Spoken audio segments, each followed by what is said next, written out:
अस्सलाम वालेकुम। पिछले दिनों विद्या बालन की एक वीडियो थी जिसमें उन्होंने कहा कि मेरी बॉडी में बेसिकली इन्फ्लेमेशन थी। मुझे इस बात का पता नहीं था और मेरा वेट लॉस इस वजह से नहीं हो रहा था। अब सबसे पहले तो समझ लेते हैं ये इन्फ्लेमेशन है क्या और इसको हम किन फूड से बेहतर कर सकते हैं। जब भी बॉडी में कोई भी फॉरेन पार्टिकल आता है, कोई भी ऐसा पार्टिकल जिसको बॉडी अपना नहीं समझती, उसके अगेंस्ट अपना इम्यून सिस्टम जो है उसको ट्रिगर करती है और उसके नतीजे में जो प्रोसेस होता है उसको इन्फ्लेमेशन कहते हैं। यानी कोई भी ऐसी चीज जिसको बॉडी जो है वो सही से रिस्पॉन्ड नहीं कर पाती, उसके अगेंस्ट वो इन्फ्लेमेशन बॉडी के अंदर प्रोड्यूस करती है। अब इन्फ्लेमेशन में आपकी बॉडी थोड़ी सी फूली हुई, थोड़ी सी ब्लोटेड जो है वो नजर आती है। और इससे मुझे एक बड़े मजे का वाकया याद आया है। मेरी बहन की शादी है अगले कुछ दिनों में और उसका पिछले दिनों मुझे फोन आया, आयशा अल्लाह का वास्ता कुछ उल्टा सीधा मत खा लेना, जब तुम खाती हो तो तुम्हारा मुंह सूजा हुआ आता है, वो सारी पिक्चर्स में नजर आता है। तो मुझे भी इन्फ्लेमेशन हो जाती है और मैं ऑनेस्टली आज तक आइडेंटिफाई नहीं कर पाई कि मुझे किस चीज से इन्फ्लेमेशन जो है वो हो रही है। बट वो मेरे किसी रेगुलर फूड से ही है, बिकॉज मुझे अक्सर इन्फ्लेमेशन का मसला रहता है।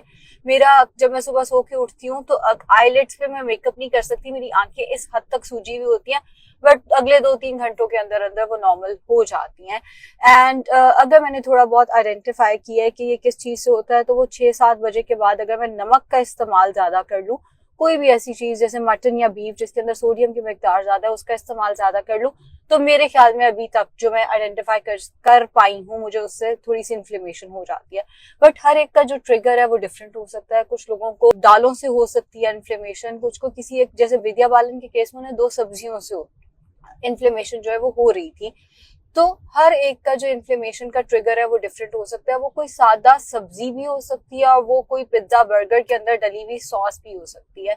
ये बताना कि आपको क्या चीज इन्फ्लेम कर रही है ये आपने खुद आइडेंटिफाई करना है। आप उसको शॉर्टलिस्ट कर सकते हैं। जैसे मैं आपको अपना बता देती हूँ कि मैंने ये देखा था कि एवरी सैटरडे मेरी जो आंखें हैं वो जरा ज्यादा सूजती हैं, बिकॉज फ्राइडे नाइट को हम चीट मील लेते होते थे एंड बाकी दिनों में मेरी आंखें उस हद तक सूजी नहीं होती। और फिर आहिस्ता आहिस्ता जो है वो मैंने आइडेंटिफाई किया कि आज आंखें जरा ज्यादा सूजी हुई है, कल क्या खाया था, एंड करा के मैंने मटन बीफ जो है वो अभी तक आइडेंटिफाई कर लिया हुआ है उसमें। खैर, अब आगे चलते हैं कि आप कौन से फूड्स को ले सकते हैं जिससे बॉडी में इन्फ्लेमेशन कम हो। सेकेंडली, अब देखिए मुझे पता चल गया मुझे मटन बीफ से इन्फ्लेमेशन होती है, बट मैंने मटन बीफ छोड़ा नहीं है। मैं फिर भी कहीं ना कहीं वो खा जाती हूँ, बिकॉज कोई मसला नहीं है। आप साथ में एंटी इन्फ्लेमेटरी फूड्स का इस्तेमाल कर सकते हैं, इन्फ्लेमेशन को कम कर सकते हैं। एंड अगर आपको एलर्जी नहीं है, एक होती है एलर्जी होना, अगर आपको उन फूड से एलर्जी नहीं है तो फिर आप उन फूड्स का इस्तेमाल कर सकते हैं। कोई भी फूड ग्रुप बगैर किसी सॉलिड रीजन के हमें छोड़ नहीं देना चाहिए। अब कौन से एंटी इन्फ्लेमेटरी फूड्स हैं? सबसे पहले तो हमारे पास जितने हर्ब्स एंड स्पाइसेस हैं, हमारे पास जितनी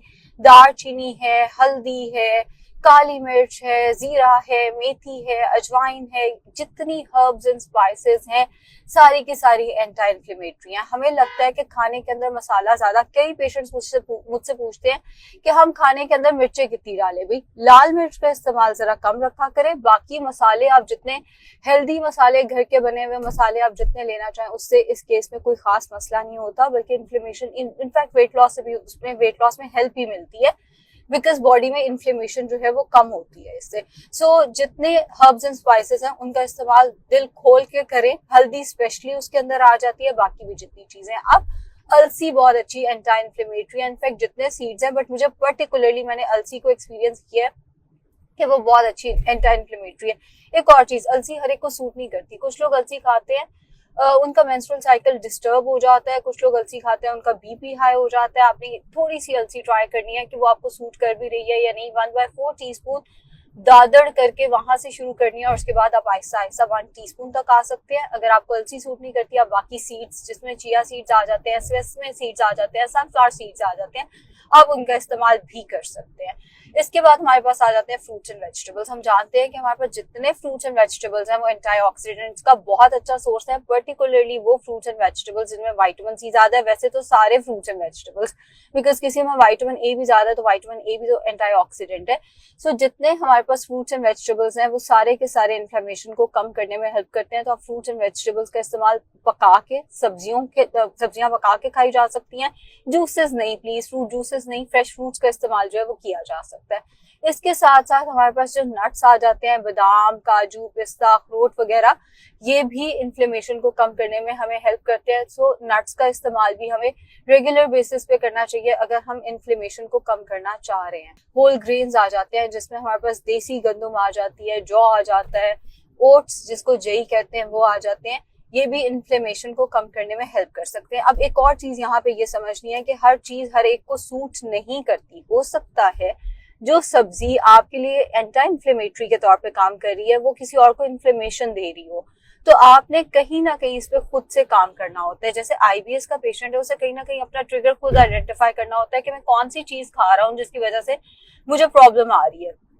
इसी तरह इन्फ्लेमेशन के केस में भी आपने खुद आइडेंटिफाई करना होता है कि कौन सी चीजें खा के आपको बॉडी में थोड़ी सोजिश फील होती है और कौन सी चीजें जो है वो खाने के बाद आपकी बॉडी जरा बेहतर फील करती है और उल्टा वेट अगले दिन पॉइंट्स में कम हुआ होता है। एक्चुअली क्योंकि मैं एज आई सेड कि मुझे खुद इन्फ्लेमेशन रहती है, तो मैं आपको ये बता सकती हूँ कि जब मैं इन्फ्लेम नहीं होती या जब मेरी बॉडी जो है वो थोड़ी सी उस पर इन्फ्लेमेशन कम होती है तो मुझे पॉइंट्स में फौरन फर्क नजर आता है। 0.5 तक फर्क जो है वो मेरे वेट पे नजर आता है। जिससे मैं मटन बीफ खा लूं या जिससे मैं कोई ऐसी बाहर की चीज खा लूं तो अगले दिन मेरा वेट जो है वो 0.5, और वो मुझे पता है वो वाटर वेट से कहीं ज्यादा इन्फ्लेमेशन हुई होती है, बिकॉज आंखें सारी बता रही होती हैं, फेस सारा मेरा सूज जाता है, पफीनेस नॉट सूज जाता है कि वो मक्खी ने काटा हो वो वाला नहीं सूजता, मगर जैसे सोजिश हुई हुई है, थोड़ी पफीनेस हुई हुई है, मेकअप नहीं किया जा रहा, कोई जॉ लाइन नहीं नजर आ रही, वो वाली चीज जो है वो कहीं ना कहीं मुझे फिर नजर आ रही होती है। सो मैंने आप लोगों को सारा बता दिया है। उम्मीद है मैंने कोई पॉइंट मिस नहीं किया। कल परसों इंस्टाग्राम पे एक बहुत मजे का कमेंट आया हुआ था कि आपने क्या कर लिया अपनी स्किन के साथ, आप तो बहुत कोजी हो गई हैं। द थिंग इज आजकल काम इतना ज्यादा है कि नींद भी पूरी नहीं हो रही, और अभी भी मैं आ रही थी तो मेरी सासू माँ मुझे डांट रही थी कि आयशा थोड़ा सा अपने आप को स्लो डाउन करो, काम ज्यादा कर रही हो। तो वो काम थोड़ा सा बढ़ा हुआ है जिसकी वजह से नींद पूरी नहीं होती और मुझे गाड़ी में बैठ के वीडियोस बनानी पड़ रही है। इनफैक्ट इतना टाइम नहीं मिल रहा कि आधा घंटा निकाल के तो क्लिनिक पे हम वीडियोस बना सके। I am really sorry. जैसे ही थोड़ा सा काम बेहतर होता है, थोड़ा ब्रेक मिलता है मुझे, मैं वापस अपने कुर्सी टेबल पे वापस आ जाऊंगी, परेशान ना हो। And thank you so much, आप लोग इतना अप्रिशिएट करते हैं कि फिर भी वीडियोस, मतलब इतने काम में भी दिल करता है कि वीडियोस बनाई जाए और जो चीज आप लोग सोच रहे हैं उसमें आप लोगों को हेल्प की जाए।